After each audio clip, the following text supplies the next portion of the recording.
Hello friends, good evening, very very good evening to all of you. आप सभी लोगों का बहुत बहुत स्वागत है झारखंड एजुकेशन हब में। और हम लोग अभी हैं झारखंड जीके एमसीक्यू के क्लास में। तो आप लोगों का बहुत बहुत स्वागत है झारखंड जीके एमसीक्यू के इस क्लास में। इस क्लास की अगर बात की जाए तो आप सभी को पता होगा, इस क्लास में हम लोग झारखंड जीके के इंपॉर्टेंट क्वेश्चंस के बारे में डिस्कस करते हैं। झारखंड जीके के वो क्वेश्चंस जो आने वाले एग्जामों में आपको देखने को मिल सकते हैं।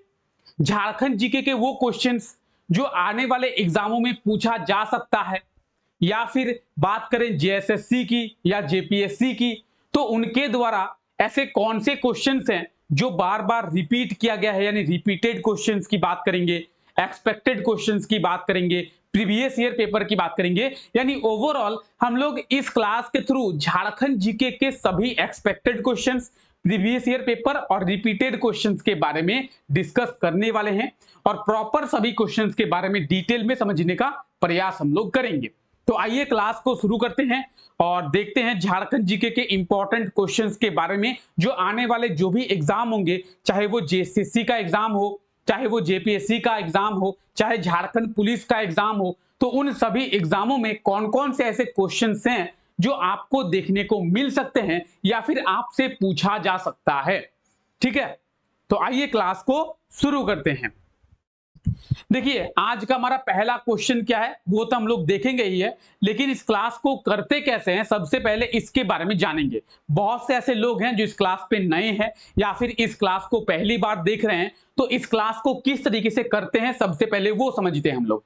इस क्लास में आपको एक क्वेश्चन देखने को मिलेगा, उस एक क्वेश्चन के 4 ऑप्शन आपको मिलेंगे। उस क्वेश्चन का उन 4 ऑप्शंस में से क्या सही आंसर हो सकता है आप लोग कमेंट करके बताएंगे। अगर आपको सही आंसर मालूम है तो आप कमेंट करके बताएंगे उसका सही आंसर क्या होगा। अगर आपको सही आंसर मालूम नहीं है तो आप गेस करने का प्रयास करेंगे कि ऑप्शन में जो दिया हुआ है उन ऑप्शंस में से क्या उसका सही आंसर हो सकता है। जो भी सही आंसर होगा आप लोग उसको काउंट करेंगे और क्लास के लास्ट में आप लोग बताएंगे कि 15 में से कितने क्वेश्चंस आपके सही हुए या फिर 15 में से कितने क्वेश्चंस आपको पहले से मालूम थे। ठीक है, तो आपको समझ में आ गया होगा कैसे क्लास को करते हैं। आइए देखिए, ये रहा आज का हमारा पहला क्वेश्चन। निम्न में से कौन सी झारखंड की सबसे पुरानी जनजाति है? तो झारखंड की सबसे पुरानी जनजाति कौन सी है? Asur, Birjia, Oraon, Mal Paharia. Option A, option B, option C या फिर ऑप्शन डी, क्या होगा सही आंसर? जल्दी से कमेंट करके आप लोग बताएं कि निम्न में से झारखंड की सबसे पुरानी जनजाति कौन सी है? असुर, बिरजिया, उरांव या फिर माल पहाड़िया। क्या होगा सही आंसर? जल्दी से कमेंट करके बताएं कि निम्न में से जो ऑप्शन दिया हुआ है उन ऑप्शंस में से झारखंड की सबसे पुरानी जो जनजाति है वो कौन सी है। जल्दी से कमेंट करके बताएंगे आप लोग। सही आंसर क्या होगा? जल्दी से कमेंट करके बताएं क्या होगा इसका सही आंसर। इसका सही आंसर हो जाएगा ऑप्शन ए, असुर। असुर जो है झारखंड की पुरानी जनजाति है, झारखंड की सबसे पुरानी जनजाति है। ठीक है, जब झारखंड में कोई भी जनजाति नहीं थी उस समय आपको असुर जनजाति झारखंड के एरिया में देखने को मिलेगा। अगर आप झारखंड का इतिहास पढ़ेंगे तो आपको पता चलेगा कि असुर जनजाति जो है झारखंड की सबसे पुरानी जनजाति है। अब जितने भी लोग ऑप्शन ए जो है कमेंट किए थे या फिर जितने लोगों का ऑप्शन ए आंसर आया है वो लोग अपना एक क्वेश्चन सही कर ले। ठीक है, 15 में से एक क्वेश्चन उनका सही हो गया है। चलिए आगे बढ़ते हैं और देखते हैं अगला क्वेश्चन। झारखंड के किस जिले में सम्मेद शिखर की पहाड़ी स्थित है? यह है आज का हमारा दूसरा क्वेश्चन। झारखंड के कौन से जिले में सम्मेद शिखर की पहाड़ी स्थित है? सम्मेद शिखर किसे कहते हैं? सम्मेद शिखर तो आप सभी को पता होना चाहिए, पारसनाथ की पहाड़ी को ही सम्मेद शिखर की पहाड़ी कहते हैं। तो सम्मेद शिखर की पहाड़ी झारखंड के किस जिले में स्थित है? धनबाद में स्थित है, रांची में स्थित है, गिरिडीह में स्थित है या फिर हजारीबाग में स्थित है? तो सम्मेद शिखर की पहाड़ी झारखंड के किस जिले में स्थित है? जल्दी से एक बार कमेंट करके आप लोग बता दें क्या होगा इसका सही आंसर। सम्मेद शिखर, सम्मेद शिखर की पहाड़ी कहां पे है? जल्दी से बताएंगे सही आंसर क्या होगा। इसका सही आंसर हो जाएगा ऑप्शन सी, गिरिडीह। सम्मेद शिखर की पहाड़ी की बात करेंगे तो सम्मेद शिखर की पहाड़ी कहां पे है? गिरिडीह जिले में। कहां पे है? गिरिडीह जिले में, जिसे हम लोग पारसनाथ की पहाड़ी कहते हैं। पारसनाथ जो कि झारखंड की हाईएस्ट पीक है, झारखंड की सबसे ऊंची चोटी है, 1365 मीटर, 1365 मीटर जो है पारसनाथ पहाड़ी की ऊंचाई है। झारखंड की सबसे हाईएस्ट पीक है, झारखंड की सबसे ऊंची चोटी है, और इसे हम लोग सम्मेद शिखर की पहाड़ी कहते हैं। तो ये जो आप पहाड़ी देख रहे हैं, ये कौन सी पहाड़ी है? तो ये सम्मेद शिखर की पहाड़ी है। और ये कौन से जिले में है? तो ये गिरिडीह जिले में है। कहां पे है? गिरिडीह जिले में। और मैप में कहां पे गिरिडीह, ये आप देखिए, ये है मैप में गिरिडीह, और गिरिडीह जिले में आपको देखने को मिलेगा सम्मेद शिखर की पहाड़ी। तो ये जो सम्मेद शिखर की पहाड़ी है या फिर पारसनाथ की मंदिर है, तो ये जैन धर्म का प्रमुख तीर्थ स्थल माना जाता है। ठीक है, जैन धर्म का ये प्रमुख तीर्थ स्थल जो है माना जाता है। हाल ही में जैन समुदाय और झारखंड सरकार के बीच में विवाद भी इसको लेकर हुआ था। झारखंड सरकार कह रही थी कि इसे हम लोग पर्यटन स्थल घोषित करेंगे, जैन समुदाय उसका विरोध कर रही थी कि ये पर्यटन स्थल नहीं बल्कि ये तीर्थ स्थल ही सही है। तो खैर वो बात अलग है कि क्या विवाद हुआ था नहीं हुआ था। फिलहाल आपको ये याद रखना है कि ये जो पारसनाथ की पहाड़ी है या फिर सम्मेद शिखर की पहाड़ी है, ये कहां पे स्थित है? तो ये गिरिडीह जिले में है। ठीक है, आइए, तो ऑप्शन क्या होगा इसका सही आंसर? सी। जितने भी लोग ऑप्शन सी कमेंट किए थे वो लोग काउंट करें, उनका 2 क्वेश्चन का आंसर जो है वो सही हुआ है। ठीक है, और जितने लोगों का गलत हो गया है वो लोग काउंट ना करें। लास्ट में आप लोग कमेंट करके बताइएगा कि 15 क्वेश्चंस में से कितने क्वेश्चंस आपके सही हुए हैं। ठीक है, आइए, झारखंड के किस जिले में अजीम प्रेमजी मेडिकल कॉलेज का निर्माण किया जाएगा? अजीम प्रेमजी मेडिकल कॉलेज, ये क्वेश्चन जो है करंट अफेयर का क्वेश्चन है। कितने ऐसे लोग हैं जो करंट अफेयर के क्लास नहीं लेते हैं? सुबह 5 बजे करंट अफेयर का क्लास होता है, झारखंड के करंट अफेयर्स का, और सुबह 6 बजे देश दुनिया के करंट अफेयर्स का क्लास होता है। तो कितने ऐसे लोग हैं जो करंट अफेयर्स का क्लास नहीं लेते हैं? चाहे वो झारखंड के करंट अफेयर्स का हो या फिर देश दुनिया के करंट अफेयर्स का हो, नेशनल और इंटरनेशनल करंट अफेयर्स, वो एक सुबह 6 बजे होती है, एक सुबह 5 बजे होती है। ठीक है, जो लोग सुबह 5 बजे झारखंड करंट अफेयर्स की क्लास लेते हैं उनको इसका सही आंसर पता होगा। अजीम प्रेमजी मेडिकल कॉलेज का निर्माण कहां पे किया जाएगा? खूंटी में, या फिर ऑप्शन बी रांची में, या फिर option C Bokaro, option D Dhanbad. कहां पे किया जाएगा अजीम प्रेमजी मेडिकल कॉलेज? जल्दी से कमेंट करके बताएं क्या होगा सही answer. Azim Premji medical college कहां पे निर्माण किया जाएगा? अजीम प्रेमजी मेडिकल कॉलेज की बात करेंगे तो कहां पे? रांची में। ऑप्शन बी इसका बिल्कुल सही आंसर हो गया था, सॉरी हो जाएगा। आप लोगों को बताया गया था कि रांची में अजीम प्रेमजी यूनिवर्सिटी की स्थापना किया जाएगा। किस चीज की? अजीम प्रेमजी यूनिवर्सिटी, अजीम प्रेमजी विश्वविद्यालय। और इसी विश्वविद्यालय के अंतर्गत अजीम प्रेमजी मेडिकल कॉलेज का निर्माण भी कहां पे? तो रांची में ही किया जाएगा। कहां पे किया जाएगा? रांची में। तो बात करेंगे अजीम प्रेमजी विश्वविद्यालय की या फिर बात करेंगे अजीम प्रेमजी मेडिकल कॉलेज की, तो अजीम प्रेमजी विश्वविद्यालय या फिर मेडिकल कॉलेज का निर्माण जो है रांची में किया जाएगा। लगभग 300 एकड़ भूमि पर 300 करोड़ की लागत से इसका निर्माण जो है वो किया जाएगा। कहां पे? तो रांची में। ठीक है, रांची में। चलिए आइए आगे देखते हैं। झारखंड के किस जिले से कुषाण सिक्के प्राप्त हुए हैं? तो झारखंड के कौन से जिले से कुषाण सिक्के जो है वो प्राप्त हुए हैं? जल्दी से कमेंट करके बताएंगे। कुषाण सिक्के झारखंड के किस जिले से मिले हैं? रांची से मिले हैं, या फिर गढ़वा से मिले हैं, पलामू से मिला है, या फिर कहां से मिला है? चतरा से। तो कुषाण सिक्के झारखंड के किस जिले से मिला है? कुषाण सिक्के झारखंड के किस जिले से प्राप्त हुए हैं? क्या होगा सही आंसर? जल्दी से एक बार कमेंट करके आप लोग बता देंगे। कुषाण सिक्कों की बात करेंगे, कुषाण सिक्के कहां से मिले हैं? तो रांची से मिले हैं। ऑप्शन की बात करेंगे, ऑप्शन ए जो है इसका बिल्कुल सही आंसर हो जाएगा। और जितने भी लोग ऑप्शन ए कमेंट किए हैं वो लोग इसको सही आंसर काउंट करेंगे। ठीक है, जितने भी लोग ऑप्शन ए कमेंट किए हैं वो लोग इसको काउंट कर लेंगे। उनका ये क्वेश्चन जो है वो सही हो जाएगा। Option A Ranchi. कुषाण सिक्कों की बात करेंगे तो ये आप देख सकते हैं कुषाण सिक्के, और ये कहां से मिले हैं? तो रांची से मिले हैं। कहां से मिले हैं? रांची से मिले हैं कुषाण सिक्के। ठीक है, आइए आगे देखते हैं। निम्न में से कर्क रेखा किस जिले से होकर गुजरती है? जो ऑप्शन दिया हुआ है उन ऑप्शंस में से कर्क रेखा कहां से होकर गुजरती है? धनबाद से होकर, गोड्डा से होकर, लातेहार से होकर, या फिर सिमडेगा से होकर? तो कर्क रेखा झारखंड के किस जिले से होकर गुजरती है? जल्दी से कमेंट करेंगे क्या होगा सही आंसर? जल्दी से कमेंट करेंगे। आप सभी को पता होना चाहिए कि कर्क रेखा जो है झारखंड के टोटल 6 जिलों से होकर गुजरती है। 6 डिस्ट्रिक्ट से होकर कर्क रेखा जो है वो गुजरती है, झारखंड के 6 जिलों से होकर। अब उन 6 जिलों में से ऑप्शन में कौन सा जिला दिया हुआ है? जल्दी से कमेंट करेंगे। उन 6 जिलों में से ऑप्शन में कौन सा जिला दिया हुआ है? जल्दी से कमेंट करेंगे। धनबाद, गोड्डा, लातेहार या फिर सिमडेगा? क्या होगा सही आंसर? निम्न में से कर्क रेखा झारखंड के किस जिले से होकर गुजरती है?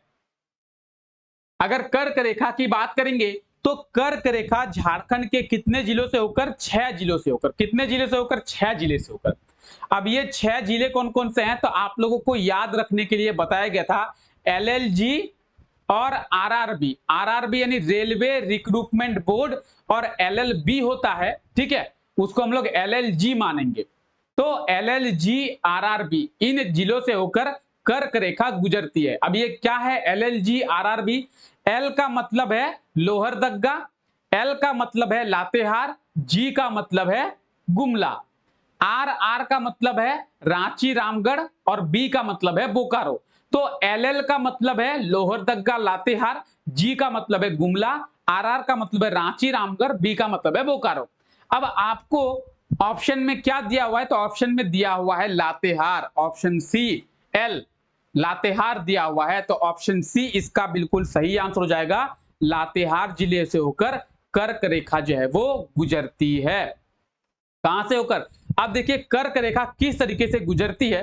तो कर्क रेखा जो है कुछ इस तरीके से गुजरती है। ठीक है, गलत हो गया। कर्क रेखा जो है कुछ इस तरीके से गुजरती है। तो देखेंगे आप, लातेहार जिले से भी कर्क रेखा गुजर रही है, लोहरदग्गा जिले से भी कर्क रेखा गुजर रही है, गुमला से भी गुजर रही है, रांची से भी, रामगढ़ से भी और बोकारो से भी। तो इन 6 जिलों से होकर कर्क रेखा जो है वो गुजरती है। झारखंड के कितने जिलों से होकर? झारखंड के 6 जिलों से होकर। ठीक है, तो जिन लोगों ने इसका सही आंसर सी कमेंट किया था उनका ये आंसर जो है क्वेश्चन सही हो गया। ठीक है, काउंट कर लेंगे आप लोग। चलिए आगे बात देखते हैं। झारखंड के किस नगर निगम के द्वारा सब्जी मंडी से निकलने वाले कचरे से खाद का निर्माण किया जाएगा? तो सब्जी मंडी, आप लोग सब्जी मंडी अगर कोई गए होंगे तो पता होगा, मेनली आप लोग सभी गए होंगे सब्जी खरीदने के लिए, मार्केटिंग वगैरह तो आप लोग करते ही होंगे, सब्जी वगैरह तो लाते ही होंगे। ठीक है, तो सब्जी मंडी जब आप जाएंगे तो सब्जी मंडी से आपको देखने को मिलेगा कि बहुत सारा वेस्ट जो है सब्जी मंडी से निकलता है। जैसे सड़े हुए टमाटर निकलते हैं, सड़े हुआ प्याज निकलता है, आलू सड़ा हुआ निकलता है, पत्ता गोभी का बहुत सारा पत्ता निकलता है, फूल गोभी सड़ा हुआ निकलता है, बैंगन, जो भी सब्जी होती है वो बहुत सारे सड़े हुए भी निकलते हैं। अब जो सड़े हुए निकलते हैं वो लोग फेंक देते हैं, वो फेंक देते हैं तो वो होता क्या है? वेस्ट होता है, कचरा होता है। तो सब्जी मंडी से बहुत कचरा निकलता है, वेस्ट निकलता है। अब उस वेस्ट को फेंकेंगे तो कहां फेंकेंगे? जहां पे भी फेंकेंगे वहां पे भी कचरा होगा। अरे मान लेते हैं मेरे घर में कचरा है, वो मेरे घर का कचरा है, अब उस कचरे को हम कहीं फेंकेंगे तो वो जगह भी तो कचरा होगा, वहां पे वो कचरा स्टोर होगा। तो इससे एक उपाय निकाला गया कि क्यों ना सब्जी मंडी से जो कचरा निकलता है उसको कहीं फेंकने की जगह उस कचरे से खाद का निर्माण कर लिया जाए। अगर खाद का निर्माण कर लिया जाएगा तो उस खाद को किसानों को दे देंगे, किसान उस खाद का इस्तेमाल अपने खेत में करेंगे, जिससे कि फिर से किसानों की पैदावार बढ़ेगी और किसानों की मेहनत काम आएगी, फसल होगा उससे। यानी एक तरीके से बात करेंगे जो वेस्ट है वो बर्बाद नहीं जाएगा। खाद बनेगा, खाद का इस्तेमाल किसान करेंगे तो बर्बाद नहीं जाएगा। दूसरी चीज, हमारा शहर भी स्वच्छ रहेगा, शहर भी स्वच्छ रहेगा, गंदगी नहीं रहेगी। तो इसके लिए रांची नगर निगम के द्वारा, किसके द्वारा, रांची नगर निगम के द्वारा पहल को शुरू किया गया है। रांची नगर निगम के द्वारा रांची से जो भी सब्जी मंडी से कचरा निकलता है उससे खाद का निर्माण किया जाएगा, वेस्ट से खाद का निर्माण किया जाएगा। और आप देख सकते हैं कुछ इस प्रकार से सब्जी मंडी का कचरा होता है और सब्जी मंडी के कचरे से आप देखेंगे एक तरफ हम लोग ऊपर से कचरा डाल रहे हैं और नीचे से खाद जो है बलकर निकाल रही है। ये वही मशीन है जहां ऊपर से हम लोग कचरा डालेंगे, नीचे से खाद बनकर निकलेगा। एक और मशीन राहुल गांधी जी बनाने वाले थे, हालांकि अभी बना नहीं है, जहां पे हम लोग ऊपर से आलू घुसाने वाले थे, नीचे से सोना निकलने वाला था। हालांकि वो मशीन अभी तक तैयार नहीं हुआ है। अगर वो मशीन तैयार हो गया तो आलू की कीमत जो है वो बढ़ जाएगी। हालांकि ये मशीन बनकर तैयार है। इसमें एक तरफ से आप सब्जी मंडी का कचरा घुसाएंगे, दूसरी तरफ से आप खाद निकालेंगे। ठीक है, एक तरफ से कचरा घुसाएंगे, दूसरी तरफ से खाद निकालेंगे। वो सोना और आलू वाला मशीन अभी तक तैयार नहीं हुआ है, उसके लिए थोड़ा वेट करना होगा आप लोगों को। ठीक है, चलिए, तो फिलहाल किसके द्वारा शुरू किया जाएगा, रांची नगर निगम के द्वारा शुरू किया जाएगा, ये तो कहा गया है। और रांची नगर निगम की बात करेंगे तो रांची नगर निगम की स्थापना कब की गई थी, 1979 में। कब, 1979 में, इसको याद रखेंगे। 1979 में रांची नगर निगम की स्थापना जो है वो की गई थी। अच्छा, आप लोगों के मन में ये भी क्वेश्चन आ रहा होगा कि सर झारखंड में टोटल नगर निगम कितने हैं। झारखंड में टोटल 9 नगर निगम है और आप ये 9 नगर निगम देख सकते हैं। आदित्यपुर नगर निगम, चास नगर निगम, देवघर नगर निगम, धनबाद नगर निगम, गिरिडीह नगर निगम, हजारीबाग नगर निगम, मानगो नगर निगम, मेदिनीनगर नगर निगम और रांची नगर निगम। ठीक है, अगर बात करें इन 9 नगर निगमों की तो इनमें सबसे बड़ा नगर निगम कौन सा है, धनबाद नगर निगम। कौन सा, धनबाद नगर निगम एरिया वाइज सबसे बड़ा है। ठीक है, धनबाद नगर निगम जो है एरिया वाइज सबसे बड़ा है। ठीक है, आइए आगे देखते हैं। झारखंड हाई कोर्ट के पहले चीफ जस्टिस यानी मुख्य न्यायाधीश कौन थे। क्या होगा सही आंसर, जल्दी से कमेंट करेंगे। झारखंड हाई कोर्ट के पहले चीफ जस्टिस यानी झारखंड हाई कोर्ट के पहले मुख्य न्यायाधीश कौन थे। झारखंड हाई कोर्ट के पहले मुख्य न्यायाधीश कौन थे। झारखंड हाई कोर्ट के पहले चीफ जस्टिस जो है वो कौन थे, या फिर कह सकते हैं कि झारखंड हाई कोर्ट के पहले चीफ जस्टिस कौन बने थे। क्या होगा सही आंसर। अच्छा, किसी को पता है झारखंड हाई कोर्ट की स्थापना कब की गई थी। झारखंड हाई कोर्ट की स्थापना कब की गई थी, झारखंड निर्माण के समय ही झारखंड हाई कोर्ट की स्थापना की गई थी। आप बोलेंगे सर ऐसा कैसे, झारखंड निर्माण के समय ही झारखंड के हाई कोर्ट की स्थापना कैसे हुई।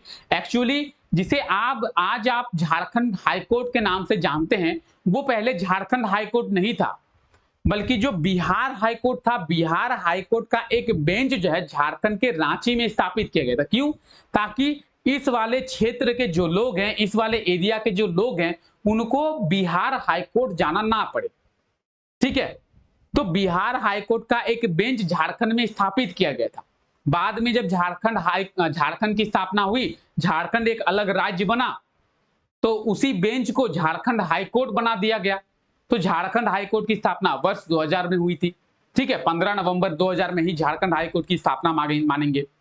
और पहले मुख्य न्यायाधीश की बात करेंगे, विनोद कुमार गुप्ता। ऑप्शन की बात करें, ऑप्शन ए, जितने भी लोग ऑप्शन ए कमेंट किए हैं वो लोग इसको सही मान लेंगे। विनोद कुमार गुप्ता झारखंड हाई कोर्ट के मुख्य न्यायाधीश बने हैं, सॉरी बने थे। ठीक है, अगर बात करेंगे झारखंड हाई कोर्ट के पहले मुख्य न्यायाधीश यानी चीफ जस्टिस कौन रहे हैं, तो विनोद कुमार गुप्ता। ये है विनोद कुमार गुप्ता, आप लोग देख सकते हैं। और बात करेंगे झारखंड हाई कोर्ट के चीफ जस्टिस की, तो झारखंड हाई कोर्ट में अब तक जितने भी चीफ जस्टिस बने हैं आप देख सकते हैं।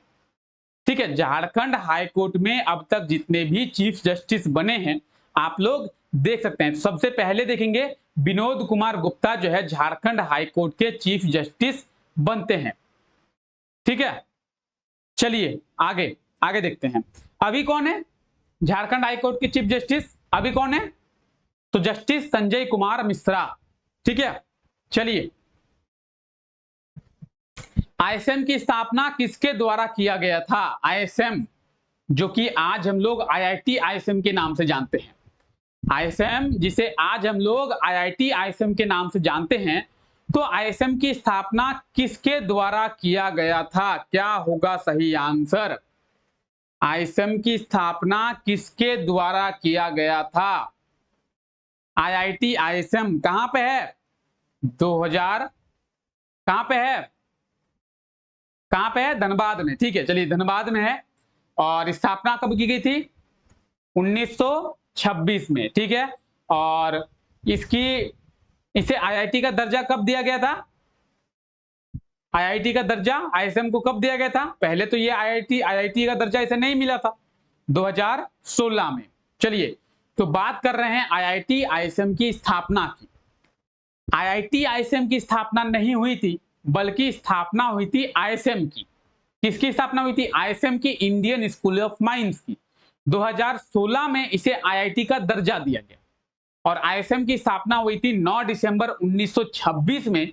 किनके द्वारा? लॉर्ड इरविन के द्वारा। किनके द्वारा? लॉर्ड इरविन के द्वारा। ऑप्शन डी इसका बिल्कुल सही आंसर हो जाएगा, लॉर्ड इरविन। लॉर्ड इरविन के द्वारा आईएसएम की स्थापना हुई थी। किनके द्वारा? लॉर्ड इरविन के द्वारा। तो ये आप देख सकते हैं आईआईटी आईएसएम। हालांकि आप लोग सभी जानते होंगे आईआईटी आईएसएम के बारे में, धनबाद में है। झारखंड में केवल एक ही आईआईटी आईएसएम है। ठीक है, चलिए आगे देखते हैं। हाल ही में झारखंड के किस स्टेशन से डोर टू डोर पार्सल भेजने की सुविधा को शुरू किया गया है? तो झारखंड के कौन से स्टेशन से डोर टू डोर पार्सल भेजने की जो सुविधा है वो शुरू किया गया है? क्या होगा सही आंसर?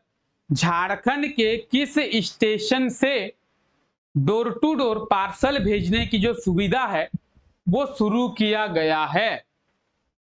क्या होगा सही आंसर? जल्दी से बताएंगे आप लोग कि झारखंड के किस स्टेशन से डोर टू डोर पार्सल भेजने की जो सुविधा है वो शुरू किया गया है। क्या होगा सही आंसर? इसका सही आंसर हो जाएगा Ranchi station, option A. Ranchi station से डोर टू डोर आप पार्सल भेज सकते हैं। कैसे? तो रांची स्टेशन यानी कह सकते हैं इंडियन रेलवे और इंडियन पोस्ट के द्वारा टाई अप किया गया है। तो रांची स्टेशन से डोर टू डोर पार्सल भेजने की सुविधा को शुरू किया गया है। आप अपने घर से डोर टू डोर पार्सल भेज सकते हैं। इसके लिए आपके आपके घर में इंडियन पोस्ट ऑफिस के लोग आएंगे जो आपके पार्सल को कलेक्ट करेंगे।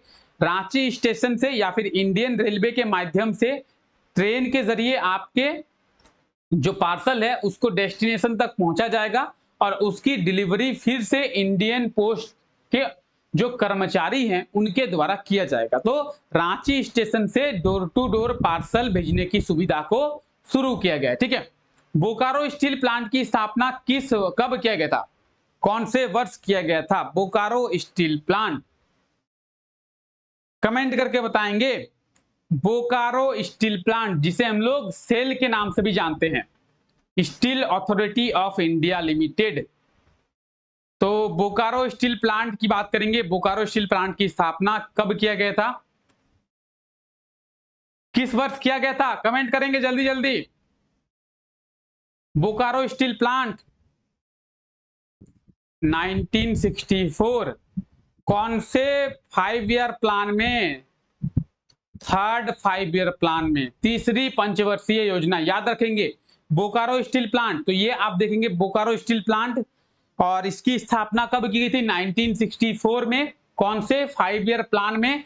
थर्ड 5 ईयर प्लान में। कौन से 5 ईयर प्लान में? Third 5 year plan. अगर 5 ईयर प्लान की बात करेंगे तो फर्स्ट 5 ईयर प्लान शुरू होता है 1951 से लेकर 1956 तक ये चलता है। कब तक? तो 56 तक ये चलता है। ठीक है, सेकेंड 5 ईयर प्लान की बात करेंगे, दूसरी पंचवर्षीय योजना की बात करेंगे तो 1956 से शुरू होकर 61 तक चलता है। और थर्ड 5 ईयर प्लान की बात करेंगे 61 से शुरू होकर 66 तक चलता है। तो आप देखेंगे 61 से लेकर 66 के बीच में ही 64 आता है।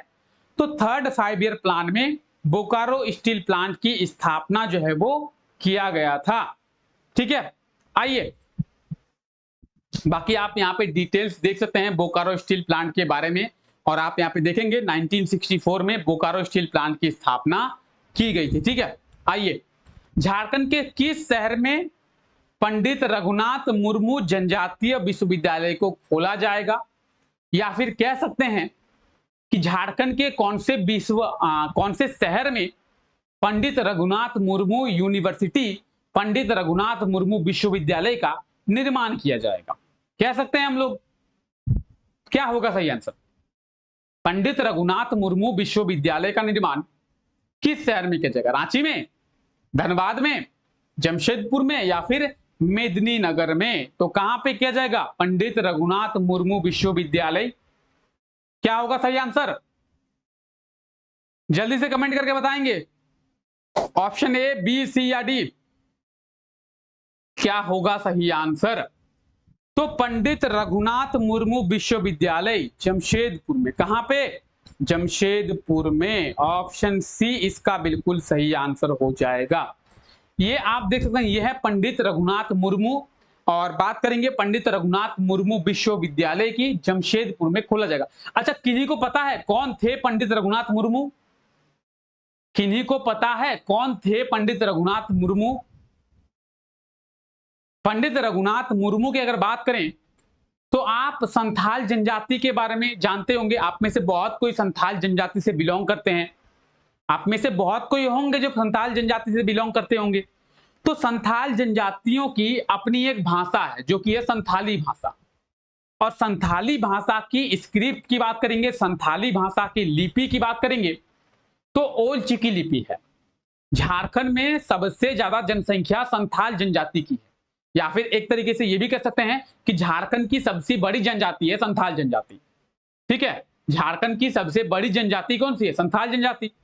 तो उनकी भाषा है संथाली भाषा। जैसे बंगाली लोगों का अपना एक भाषा है बंगाली भाषा, गुजराती लोगों का अपना एक भाषा है गुजराती भाषा, महाराष्ट्र के लोगों का अपना एक भाषा है मराठी भाषा। ठीक है, तो उस तरीके से संथाल जनजाति की अपनी एक भाषा है संथाली भाषा, और संथाली भाषा का जो लिपि है वो है ओल चिकी लिपि। ओल चिकी लिपि के खोजकर्ता कौन है, या फिर ओल चिकी लिपि के जनक कौन है, या फिर ओल चिकी लिपि के पिता कौन है? तो पंडित रघुनाथ मुर्मू। कौन है? पंडित रघुनाथ मुर्मू। इन्हीं के द्वारा ओल चिकी लिपि की खोज की गई थी। ठीक है, तो पंडित रघुनाथ मुर्मू जनजातीय विश्वविद्यालय कहां पे? जमशेदपुर में, झारखंड की फाइनेंस कैपिटल में। ठीक है, आइए हाल ही में किस मौसम केंद्र को मौसम केंद्र में पहला स्थान दिया गया है, या फिर मौसम केंद्र में किस मौसम केंद्र को सर्वश्रेष्ठ स्थान दिया गया है? क्या होगा सही आंसर? कौन से शहर के मौसम केंद्र को सर्वश्रेष्ठ मौसम केंद्र का खिताब दिया गया है, या फिर कह सकते हैं कि कौन से शहर के मौसम केंद्र को सर्वश्रेष्ठ मौसम केंद्र में पहला स्थान दिया गया है? क्या होगा सही आंसर? रांची मौसम केंद्र, दिल्ली मौसम केंद्र, मुंबई मौसम केंद्र, या फिर कोलकाता मौसम केंद्र को? क्या होगा सही आंसर? जल्दी से कमेंट करेंगे, जल्दी जल्दी कमेंट करेंगे। ऑप्शन ए, रांची के मौसम केंद्र को सर्वश्रेष्ठ मौसम केंद्र का खिताब दिया गया है। ऑप्शन ए, ये रांची का जो मौसम केंद्र आप देख पा रहे हैं, रांची के मौसम केंद्र को देश का सर्वश्रेष्ठ मौसम केंद्र का खिताब जो है वो दिया गया है। तो इस चीज को आप लोग याद रखेंगे। ठीक है, चलिए, तो आप यहां पे देख सकते हैं भारत का सर्वश्रेष्ठ मौसम केंद्र किसे घोषित किया गया है? तो रांची मौसम केंद्र को। ठीक है, चलिए आइए, झारखंड में साक्षरता दर कितनी है? लिटरेसी रेट के बारे में पूछा जा रहा है, और ऐसा कोई नहीं होना चाहिए जो इसका गलत आंसर कमेंट करें। झारखंड का लिटरेसी रेट कितना है? जल्दी से कमेंट करके बताएं। झारखंड में साक्षरता दर कितनी है? लिटरेसी रेट के बारे में पूछा जा रहा है। तो झारखंड का लिटरेसी रेट कितना है जल्दी से कमेंट करके बताएंगे। झारखंड का लिटरेसी रेट जो है वो कितना है, साक्षरता दर की बात करेंगे तो झारखंड में साक्षरता दर कितनी है, जल्दी से कमेंट करके बताएं क्या होगा सही आंसर। झारखंड के साक्षरता दर की बात करेंगे, क्या होगा सही आंसर। झारखंड में साक्षरता दर कितनी है, लिटरेसी रेट के बारे में पूछा जा रहा है, जल्दी जल्दी कमेंट करके आंसर दें। लिटरेसी रेट की बात करेंगे, ऑप्शन डी 66.41% झारखंड का लिटरेसी रेट है। और कौन से सेंसस के आधार पर, कौन से जनगणना के आधार पर हम लोग इसे काउंट करते हैं, तो 2011 के जनगणना के आधार पर। कौन से जनगणना के आधार पर, 2011 के जनगणना के आधार पर हम लोग इसे काउंट करते हैं। तो झारखंड के लिटरेसी रेट की बात करेंगे, साक्षरता दर की बात करेंगे, 66.41% झारखंड का लिटरेसी रेट है, साक्षरता दर है। और झारखंड के कौन से जिले में सबसे ज्यादा लिटरेसी रेट है, तो रांची में। कहां पे, रांची में, ठीक है। आइए, झारखंड की मुख्य फसल कौन सी है, झारखंड की मुख्य फसल कौन सी है, क्या होगा सही आंसर। झारखंड की मुख्य फसल कौन सी है, क्या होगा सही आंसर, जल्दी से कमेंट करके बताएं। अगर बात करेंगे झारखंड के मुख्य फसल की, तो कौन सी है झारखंड की मुख्य फसल, गेहूं। क्या होगा सही आंसर, गेहूं झारखंड की मुख्य फसल है। क्या होगा सही आंसर, ऑप्शन बी गेहूं। गेहूं जो है झारखंड की मुख्य फसल है, क्या है, गेहूं झारखंड की मुख्य फसल है। तो आप देखें, sorry sorry sorry sorry sorry, कहीं ना कहीं दिक्कत हो गया है। झारखंड की मुख्य फसल होगा धान चावल। यहां पे ये गेहूं दिया हुआ है, लेकिन झारखंड की मुख्य फसल की बात करेंगे, धान होगा, धान चावल। झारखंड की मुख्य फसल क्या है, धान चावल, चावल होगा, ठीक है, धान। झारखंड की मुख्य फसल होगा धान। यहां पे गेहूं दिया हुआ है भले ही, लेकिन झारखंड की मुख्य फसल होगा धान। क्या होगा, धान, चावल, चावल होगा झारखंड की मुख्य फसल, ठीक है। ऑप्शन बी नहीं, बल्कि ऑप्शन ए इसका बिल्कुल सही आंसर होगा, धान। चावल जो है झारखंड की मुख्य फसल है। झारखंड की मुख्य फसल क्या है, चावल है, ठीक है। झारखंड की मुख्य फसल चावल है, धान है, धान। चलिए आगे देखते हैं, और ये हमारा लास्ट क्वेश्चन है। झारखंड के कितने पर्यटन स्थल पर ड्रीम नाइट स्टे साइट का निर्माण किया जाएगा। क्या है ड्रीम नाइट स्टे साइट, कई लोग जो इसके बारे में जानते नहीं है, वो लोग सबसे पहले तो कमेंट यही करेंगे कि sir dream night stay site है क्या, क्या चीज है sir dream night stay site. आइए इसके बारे में बात करते हैं। देखिए, आप जानते हैं झारखंड के पर्यटन स्थल है, बहुत सारे पर्यटन स्थल है, चाहे बात करें पतरातू वैली की, हुंडू जलप्रपात की, दसम जलप्रपात की, जोना जलप्रपात की, माइथन डैम की, पंचित डैम की, कोनार डैम की, ठीक है, तेनूघाट डैम की, नेतरहाट की, बहुत सारे पर्यटन स्थल है झारखंड में।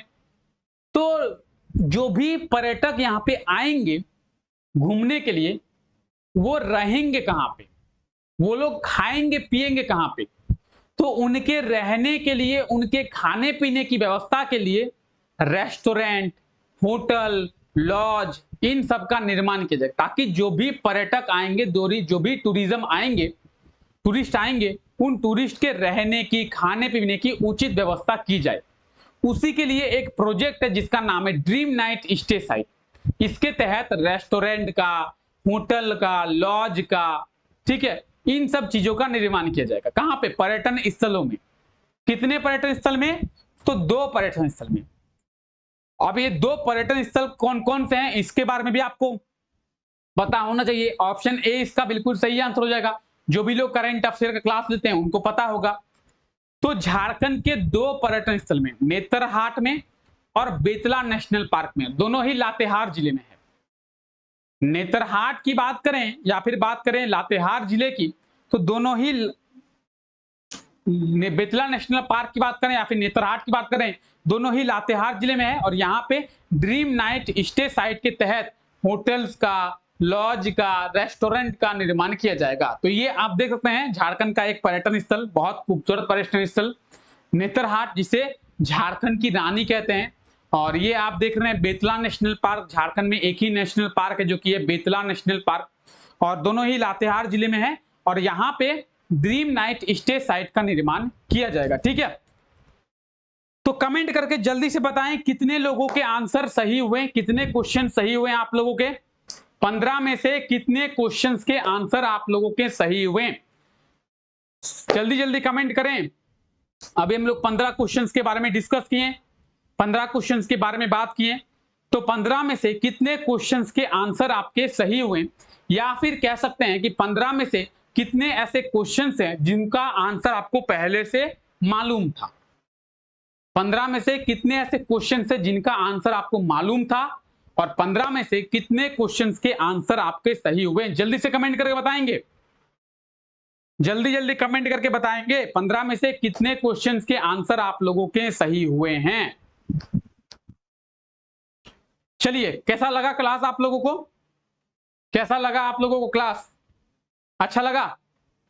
इसी तरीके से ये क्लास रोजाना होती है रात को 9 बजे, तो रोजाना इस क्लास में जुड़ना ना भूले मेरे साथ में।